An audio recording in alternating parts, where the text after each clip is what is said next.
মুগ্ধ আসিম বলছে আমার দেশটা কেমন আছে, বৈষম্য কি এখনো রয়েছে সমাজে চারপাশে।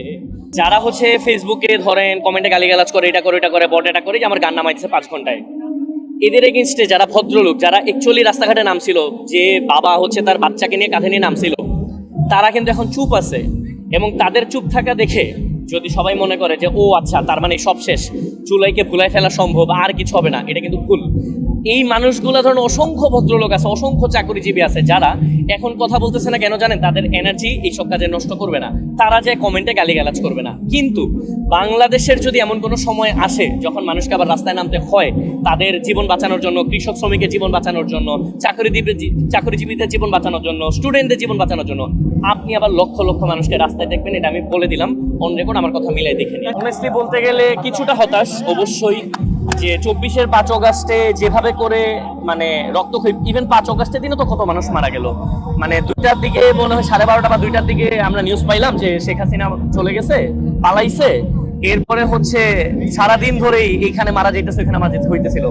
তারপরে ভাবছিলাম যে দেশটা ঠিক হয়ে যাবে, বাট এখনো যখন আমি দেখি যে ছাত্র দলের সাথে শিবিরের সংঘর্ষ, ছাত্র দলের সাথে এনসিপির সংঘর্ষ, এর সাথে ওর সংঘর্ষ, এই ফোরামের সাথে ওই ফোরামের সংঘর্ষ, এইগুলা আমাকে না, শুধু আমি আর ধরেন আমার আব্বু আম্মু, আমি তো কনসার্ট করি, গানের মানুষ, বিভিন্ন জায়গায় যাই, আমি রিক্সাওয়ালার সাথে কথা বলি, আমি উবার ড্রাইভারের সাথে কথা বলি, আমি সবার সাথে কথা বলি, অনেক মানে অনেক হতাশা কাজ করে। আমরা এগুলো দেখতে চাই না, আমরা একটু শান্তি দেখতে চাই। আমরা দেখতে চাই প্রতিযোগিতা দিয়ে মানুষ কাজ করতেছে দেশের জন্য, সেটা বিএনপি করুক, সেটা জামাত শিবির করুক, সেটা এনসিপি করুক, সেটা গণ অধিকার পরিষদ করুক, আমি আর নাম বলে যাই, সবাই মানে সবাই যেন দেশের জন্য কাজ করে। এবং আরেকটা আমি একটা কথা অ্যাড করে ফেলি ফাঁকে, ধরেন যারা নির্বাচনে অংশগ্রহণ করছে 8 থেকে 10টা দল বা 10 থেকে 20টা দল, প্রত্যেকেরই তো নিশ্চয়ই কোনো না কোনো প্ল্যান ছিল যে ক্ষমতায় আসলে এটা করবো, এটা করবো, এটা করবো, এটা করবে।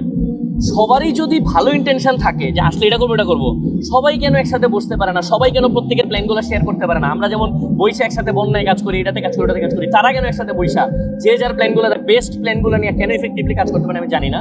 এবং আমার মনে হয় যে ক্ষমতা ভোগ করার চাইতে জনতার দিকে তাকায়, জনতা কি চাচ্ছে ওইটার দিকে একটু প্রতিফলন যদি করে, একটু দৃষ্টিপাত করে, এই সরকার বলেন বিরোধী দল সবাই, তাহলে অনেক ভালো। মত প্রকাশের স্বাধীনতা থাকা উচিত যেভাবে, একইভাবে দ্বিমত প্রকাশের স্বাধীনতাও থাকা উচিত।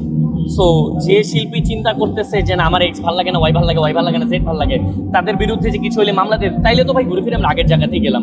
সো এই আগের জায়গাতে যাইতে চাই না। আমার মনে হয় এতগুলো মানুষ মারা গেছে, এত মানুষ আহত হয়েছে, আমরা আসলে সামনে যেতে চাই, পেছন দিকে যেতে, এই কালচারটা বন্ধ করা উচিত। আজকের দিনটাতে আমাদের তো অনেক সেলিব্রেট করার কথা ছিল, কিন্তু আমি যখন চিন্তা করি যে এতগুলা মানুষ শহীদ হয়েছে, এতগুলা মানুষের চোখ চলে গেছে, অন্ধ হয়ে গেছে, দেখতে পারে না, মানে আমরা বলতে বলতে না অনেক কিছু কিন্তু খুব নর্মালাইজ করে ফেলছি। শহীদ হয়ে গেছে শুনলে মনে আছে একজন মারা গেছে, ও আচ্ছা আচ্ছা আচ্ছা, চোখ চলে গেছে, ও আচ্ছা চোখ চলে গেছে, আমরা কিন্তু মানে ওইটা ফিল করতে পারি না। সো এগুলো যখন মনে পড়ে, এবং যখন এখনো দেখি যে যারা আহত হয়েছে তাদের প্রপার এখনো ট্রিটমেন্ট হয় নাই, অনেকেরই হচ্ছে চিকিৎসার অভাবে এটা হচ্ছে না, ওইটা হচ্ছে না, অনেকের গায়ের ভিতরে এখনো গুলি, সো তখন আর প্রপার সেলিব্রেশনটা করতে পারি না।